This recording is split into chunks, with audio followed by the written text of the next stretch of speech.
Selamat pagi teman-teman kerabat semua, semoga selalu dalam keadaan sehat walafiat beserta semua keluarga.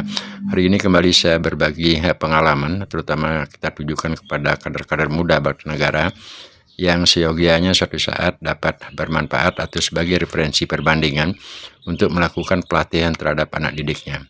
Nah, sekarang saya akan coba berbagi pengalaman, yaitu hanya melakukan satu gerakan pukulan dasar satu. Untuk melakukan hal ini memang diperlukan satu keseriusan ataupun fokus, walaupun gerakannya hanya monoton itu saja, namun diperlukan suatu konsentrasi dan juga pakem-pakem jurus yang benar. Nah, sikap kita lakukanlah sikap seperti sekarang, ada sikap yang posisi lurus dengan catatan dada dibusungkan ke depan dan posisi kaki lurus. Kedua, angkatlah tangan, kepalan itu berada di pinggang, dan posisi badan usahakan benar-benar merasa diri kita tegap. Nah, jangan tidak boleh di tangan di bawah ditekukan seperti saya peragakan tadi, namun yang baik adalah posisinya, kondisinya seperti sekarang. Nah, perhatikan tangan kita, kepalanya ada ini. Untuk kelanjutannya kita bisa ada juga istilahnya kita jangkar, melakukan posisi jangkar kodok dengan catatan posisi kaki ini dengan tangan saya menunjuk, ini salah satu kaki itu adalah 90 derajat. Jadi kedua bentuk kaki kanan dan kiri dia simetris, dan tangan juga posisinya tidak boleh di depan seperti itu, namun yang benar adalah tetap di samping pinggang dan busungkan tenaga atau dada ke depan sehingga terasa tenaga ada di depan dada. Setelah melakukan sikap seperti ini, pertama sebentar saja rasakan kondisi kita sudah seimbang. Mulai melakukan gerakan dengan dasar satu, meluruskan tangan kanan ke depan dengan kepalan. Dalam hal ini kita tidak akan berbicara masalah teknik mengepal dan posisi pukulan, karena untuk menghemat waktu untuk melakukan gerakan. Sekarang setelah dilakukan gerakan pelan tadi, perhatikan gerakan pada pinggang pinggul sedikit ada gerakannya, dan terutama gerakan pada bahu itu adalah benar-benar dia sejajar.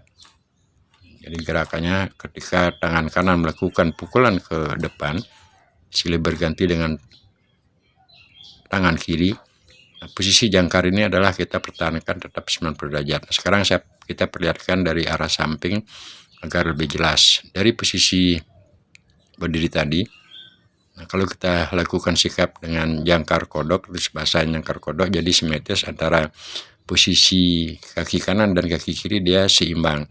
Bentuk kaki 90 derajat, tidak di atas, artinya posisi lutut itu tidak boleh di atas. Nah, mulailah bergerak secara pelan-lahan untuk mensinergikan gerakan antara tangan kanan dan kiri, dan terutama juga gerakan pada sedikit getaran pada pinggul. Ini sangat berperan gerakan pinggul tersebut, karena dia akan mengantarkan tenaga. Sedikit gerakan pinggul tersebut mempunyai arti yang sangat besar dalam peran melakukan gerakan pukulan. Nah, sekarang selanjutnya saya lakukan gerakan dari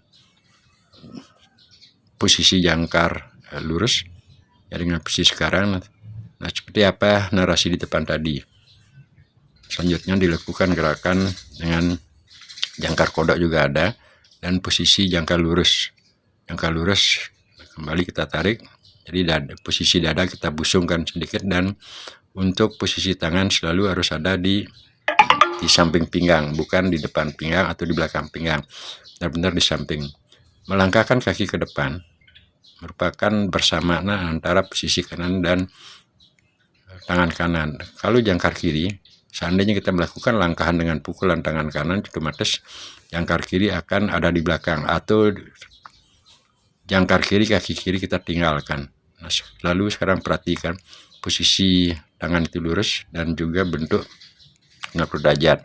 Kaki yang di belakang sekali lagi itu adalah tetap lurus. Dia akan memberikan sedikit dorongan yang juga merupakan pakem untuk membawa tenaga ke daerah depan. Jadi posisi tangan tidak boleh terlalu ke atas, jadi posisinya tidur. Dan kalaupun itu melakukan gerakan dengan kaki kiri melaju ke depan, otomatis kaki kanan akan menjadi jangkar pancar di belakang yang memberikan dorongan tenaga ke depan. Sekarang dengan gerakan saya agak percepat. Nah, posisi perhatikan, jadi salah satu kaki 90 derajat, salah satu kaki lurus.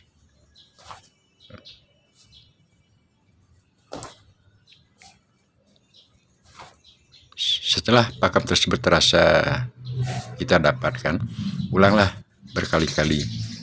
Melakukan gerakan ini memang hanya satu gerakan, akan tetapi hal ini perlu dilakukan berulang-ulang. Nah, kenapa demikian? Karena untuk kontrol dari posisi bahu, termasuk juga gerakan pada kaki dan juga posisi jangkar setelah melakukan pukul tersebut benar-benar menjadi mantap. Ini gerakannya kita lakukan dengan gerakan maju.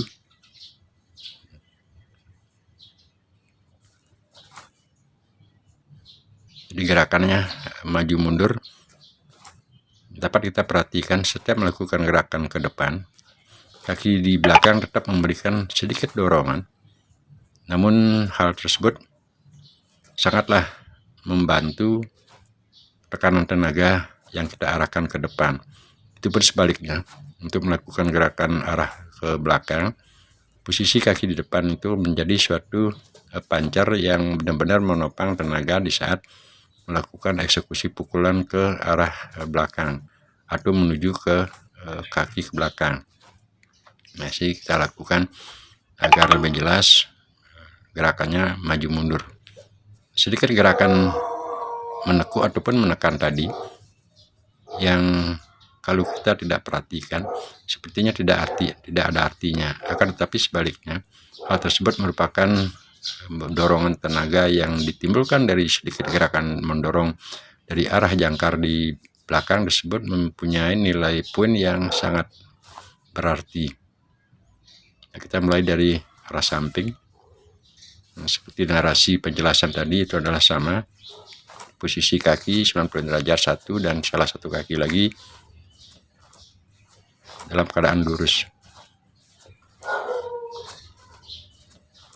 Teruslah lakukan untuk mendapatkan elastisitas otot antara jangkar satu dengan jangkar yang lainnya, sehingga dengan demikian untuk melakukan pelatihan hanya bergerak maju mundur seperti tadi. Akan tetapi kalau pakem kita sudah dapatkan, kita pikir dengan durasi waktu 10 menit melakukan gerak tersebut akan cukup berkeringat.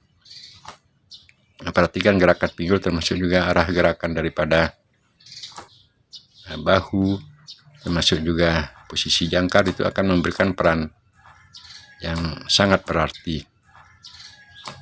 Kita lakukan, awalilah dengan gerakan pelan dan selanjutnya setelah terasa sinkronisasi antara elastisitas otot satu dengan yang lainnya menjadi satu kesatuan yang bagus, lanjutkan dengan gerakan atau menggunakan power lebih dari gerak-gerakan awal.